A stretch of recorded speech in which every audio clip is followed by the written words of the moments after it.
ഇപ്പോൾ കണ്ടാണ് സാമ്പിൾ വെടിക്കെട്ടാണ് അടുത്ത പൂരം കാണാൻ പോകുന്നത്. അടിച്ചു പോകാൻ മക്കളെ, ഇത് ഒക്കേഷണൽ. അപ്പം ചുമ്മാ ടീച്ചർമാരെ പഠിച്ചുവിടാം. ഇവിടെ മെനുക്കുലരി ഉണ്ടാക്കുന്നുണ്ട്, ആപ്പിക്ക് എല്ലാം ഉണ്ടാക്കുന്നുണ്ട്, കാൻഡിലൊക്കെ ഉണ്ടാക്കുന്നുണ്ട്, ലിക്വിഡ് എല്ലാ സാധനവും ഉണ്ടാക്കുന്നുണ്ട്. തലവർക്ക് ദോശൻ ലിക്വിഡ് പണങ്ങളെല്ലാം ഇതൊക്കെ ഉണ്ടാക്കുന്നതാണ്. ഇത് നമ്മൾ അണിച്ച് ടീച്ചറാണ്, നമ്മുടെ HM, നമ്മുടെ സ്വന്തം HM. Physiotherapy, speech therapy, orofacial therapy, അതുപോലെ കുഞ്ഞുങ്ങളുടെ ഒക്കുപേഷണൽ തെറാപ്പി, പിന്നെ എല്ലാ ആഴ്ചയിൽ 2 ദിവസം വരുന്ന സൈക്കോളജിസ്റ്റ്, മെഡിക്കൽ കൺസൾട്ടൻ്റ് ഉണ്ട്, നേഴ്സുണ്ട്. അതുപോലെ തന്നെ കുഞ്ഞുങ്ങൾക്ക് സ്പോർട്സിന് ട്രെയിനിങ് കൊടുക്കാൻ സ്പോർട്സ് ടീച്ചർ, അതുപോലെ dance teacher, music, drawing, craft teacher, ഇങ്ങനെ ഓരോ വിഭാഗത്തിലും പ്രത്യേകമായ ട്രെയിനിങ് കൊടുക്കുന്നു. സാധാരണ കുഞ്ഞുങ്ങളെ പോലെ തന്നെ, ജനറൽ സ്കൂളിൽ പഠിക്കുന്ന കുഞ്ഞുങ്ങളെ പോലെ തന്നെ കലാപരമായ എല്ലാ മത്സരങ്ങളും ഉണ്ട്. അതിന് സ്പെഷ്യൽ ഒളിമ്പിക്സ് എന്നാണ് പറയുന്നത്. അത് ജില്ലാതലത്തിൽ നിന്ന് സംസ്ഥാന തലത്തിൽ, നാഷണൽ, ഇൻ്റർനാഷണൽ, അങ്ങനെ ഏതൻസിൽ പോയി ഹാൻഡ്ബോളിന് ബ്രോൺസ് മെഡൽ കിട്ടി. ചെണ്ട അതൊരു കുഞ്ഞുങ്ങളുടെ കോൺസെൻട്രേഷൻ വർദ്ധിക്കാൻ വളരെ നല്ല. അപ്പോൾ അതേപോലെ തന്നെ അതിനോടുള്ള താല്പര്യം. അപ്പം അതുകൊണ്ട് തന്നെ സ്ഥിരമായിട്ടൊരു ചെണ്ട ടീച്ചറെ സ്കൂളിൽ വെച്ചിരിക്കുന്നു. അപ്പം അങ്ങനെ നല്ലൊരു ടീം ഉണ്ട്, ചെണ്ടയ്ക്ക് നല്ലൊരു ടീം ആയിട്ടുണ്ട്. ഇതുവരെ കേരളത്തിൽ അവതരിപ്പിക്കാത്ത, ഭിന്നശേഷി മക്കൾ അവതരിപ്പിക്കത്താണ് കാക്കാരിശി നാടകം. അത് നമ്മുടെ തിരുവനന്തപുരം ടാഗോർ തിയേറ്ററിൽ വലിയൊരു സദസ്സിൻ്റെ മുന്നിൽ അവതരിപ്പിക്കാൻ പറ്റി. എങ്ങനെയുണ്ട് ടീച്ചർ ഇന്നത്തെ ട്രെയിനിങ് എല്ലാം? നന്നായിട്ടുണ്ടല്ലേ? അരുണ എങ്ങനെയുണ്ട്? സന്തോഷമാണോ? ഒരു സ്റ്റെപ്പ് ഒന്ന് കാണിച്ചേ, ഒന്ന് കാണട്ടെ. നിങ്ങളുടെ ഇന്നത്തെ ഇന്ന് പഠിച്ചൊരു സ്റ്റെപ്പ് ഒന്ന് കാണിച്ചേ.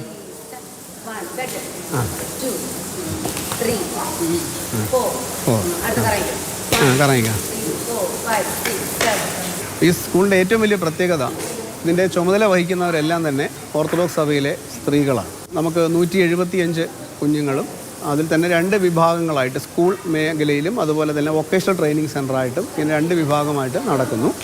വൊക്കേഷണൽ ട്രെയിനിങ് സെൻ്ററിൽ ഇവർക്ക് കുട നിർമ്മാണം, മെഴുകുതിരി നിർമ്മാണം, അതുപോലെ കമ്പ്യൂട്ടറിൽ ഡാറ്റ എൻട്രി തുടങ്ങിയ ധാരാളം കാര്യങ്ങൾ ഇവരെ പരിശീലിപ്പിക്കുന്നു. നമ്മുടെ പ്രധാനപ്പെട്ട ലക്ഷ്യമെന്ന് പറയുന്നത് ഇങ്ങനെയുള്ള കുഞ്ഞുങ്ങളെ ട്രെയിനിങ്ങിലൂടെ അവരെ സമൂഹത്തിലേക്ക് കൊണ്ടുവരിക എന്നുള്ളതാണ്. എനിക്ക് ഏറ്റവും സന്തോഷമുള്ള കാര്യം, നമ്മുടെ ഇവിടെ പഠിക്കാൻ വന്ന കുഞ്ഞുങ്ങൾ ഇന്ന് 3-4 പേര് പല സ്ഥലങ്ങളിൽ ജോലി ചെയ്യുന്നവരുണ്ട്. പേരൻസ് പലപ്പോഴും വന്ന് പറയുന്നത്, തുടങ്ങുമ്പോൾ ഒന്ന് ടോയ്ലറ്റിൽ പോകാൻ കഴിഞ്ഞെങ്കിൽ, അവരവർ തന്നെ ഒന്ന് ഭക്ഷണം കഴിക്കാൻ കഴിഞ്ഞെങ്കിൽ എന്ന് പറഞ്ഞുകൊണ്ട് വരുന്നുള്ള ആ കുഞ്ഞുങ്ങൾ ഇന്ന് ഇത്രയുമൊക്കെ രീതിയിലേക്ക് വരുമ്പോൾ അതാണ് ഞങ്ങളുടെ ഏറ്റവും വലിയ സന്തോഷം എന്ന് പറയുന്നത്.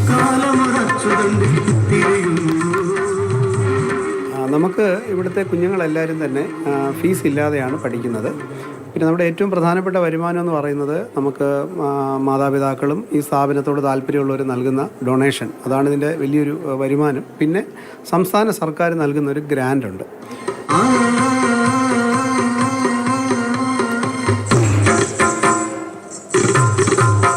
പരിപാടി നിങ്ങളുടെ പരിപാടി അടിപൊളി അല്ലേ? തിരുവനന്തപുരത്തേക്ക് പോകുന്നു. സ്റ്റെഫിൻ, മാതൃഭൂമി ന്യൂസ്, തിരുവനന്തപുരം. തത്സമയം സ്റ്റെഫിൻ ചേരുന്നു. സ്റ്റെഫിനെ, നമ്മുടെ റിപ്പോർട്ടർ സിദ്ധാർത്ഥ ഉണ്ടല്ലോ, ചക്രമുത്താണ്, പൊളിയാണ്, ഒന്നും പറയാനില്ല. മാത്രമല്ല, ഒപ്പമുള്ള ആ കുട്ടികളും, നമ്മൾ എന്തിനാണ് ഈ ശേഷിയുടെ കാര്യത്തിൽ ഭിന്നശേഷി എന്ന് പ്രയോഗിക്കുന്നത് എന്ന് നമുക്ക് ഒരു നിമിഷം തോന്നിപ്പോവും.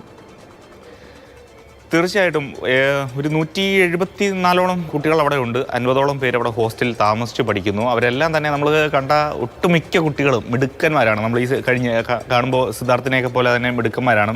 ഒപ്പം എനിക്കിപ്പോൾ ഏറ്റവും വലിയൊരു സന്തോഷം എന്ന് പറയുന്നത്, നമ്മുടെ ഈ വാർത്ത അവർ ലൈവായിട്ട് ഇപ്പോൾ അവരുടെ തന്നെ വാർത്ത TV സ്ക്രീനിൽ കണ്ടുകൊണ്ടിരിക്കുകയായിരിക്കും. ഇന്നലെ തന്നെ ചെന്നപ്പോൾ അവർക്ക് ഭയങ്കര ഒരു ആവേശവും കൗതുകമൊക്കെ ഉണ്ടായിരുന്നു. നമ്മൾ ഇന്നലെ അങ്ങോട്ട് വാർത്ത ചെയ്യാൻ വേണ്ടി അങ്ങോട്ട് ചെല്ലുമ്പോഴത്തേന് തന്നെ കുറേ കുട്ടികൾ വന്നിട്ട്, മാതൃഭൂമി ഞങ്ങൾ കാണാറുണ്ട്, മണ്ണ് മാറ്റുന്നതൊക്കെ കാണുന്നു എന്നൊക്കെ പറഞ്ഞിട്ട് അങ്ങനെ അവർ അതൊക്കെ ശ്രദ്ധിക്കാറുണ്ട്, വാർത്ത കാണാറുണ്ട്. അതായത് ശിരൂരിലെ അപകടത്തെ വാർത്തയൊക്കെയാണ് അവർ ഉദ്ദേശിച്ചത്. അങ്ങനെയാണ് സിദ്ധാർത്ഥ് വന്നിട്ട് പറയുക, ഞാൻ എന്തെങ്കിലും പറയണോ? അങ്ങനെയാണ് അവനെ നമ്മൾ റിപ്പോർട്ടറാക്കി മൈക്കൊക്കെ കൊടുത്ത് ഭംഗിയായിട്ട്, ചെറിയൊരു പേടിയൊക്കെ ഉണ്ടെങ്കിൽ പോലും ഭംഗിയായിട്ട് അത് തന്നെ ചെയ്തിട്ടുണ്ട്. അങ്ങനെ മിടുക്കന്മാരാണ് എല്ലാവരും.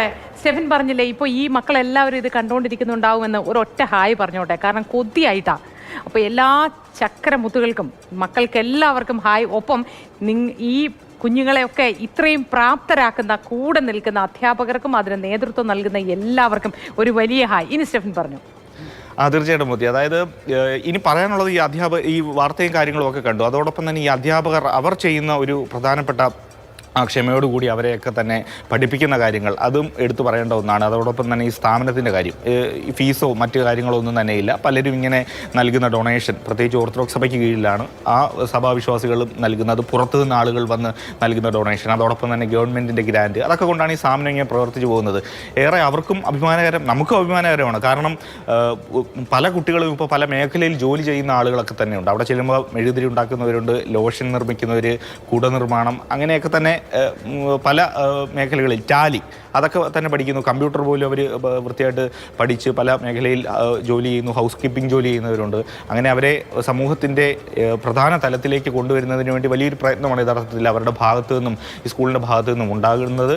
അത് ഇങ്ങനെ തുടർന്ന് പോകട്ടെ, ഒരുപാട് പേര് അങ്ങനെ നല്ല രീതിയിൽ മുന്നോട്ട് വരട്ടെ എന്ന് മാത്രമാണ് നമുക്ക് പറയാനുള്ളത്. ഏതായാലും ഞങ്ങളവിടെ വാർത്തെടുക്കാൻ പോയ ആ ഒരു സമയം മുഴുവൻ ഒരു പോസിറ്റീവ് എനർജി ആയിരുന്നു എന്നുള്ളത് പറയാതിരിക്കാനാവില്ല. തീർച്ചയായിട്ടും സ്റ്റെഫിൻ്റെ ആ റിപ്പോർട്ട് ചെയ്യാനുള്ള ഉദ്യമത്തിനെയും ആ ശ്രമത്തിനെയും ഞാൻ അഭിനന്ദിക്കുന്നു. ആ പോസിറ്റീവ് എനർജി ഇന്ന് മലയാളികൾക്കെല്ലാം കിട്ടിയിട്ടുണ്ടാവുന്ന കാര്യത്തിൽ സംശയമില്ല.